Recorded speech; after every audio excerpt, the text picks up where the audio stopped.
Ayol fidoyiligini rahmati bormi? Bo'lganda men eshitardim. Ayol kishi ro'zg'ori yaxshi qilmasa ham, qo'li shirin bo'lmasa ham, o'ziga qarab yurgan noz karashmali juvonlar rahmat eshitar ekan. Qishloqda bir ayol bor edi. Umri mehnatda o'tgan. 4 bolani katta qilgan, agorodda ishlagan, uyi ishini qilgan, eri boy qilgan. Erini shuncha puli bo'la turib, boyaga ayol biron marta kosmetologga bormagan, salonga chiqib qoshini terdirmagan. Erdan eshitadigan har doim haqoratli gapi bor edi. Ayol ozg'incha, yuzlariga ajin tushib ketgan edi.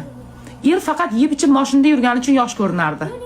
Xotiniga qarab har doim tumsoq bet derdi. Yuzi ajinda. Balki o'sha ayol ham ro'zg'ori bir chetga surib o'zini sevib kosmetologga borib yuzlari tirsillab yurganda rahmatlari eshitardi. Balki emas, aniq. Shuning uchun o'zingizni seving qolgani bo'laveradi.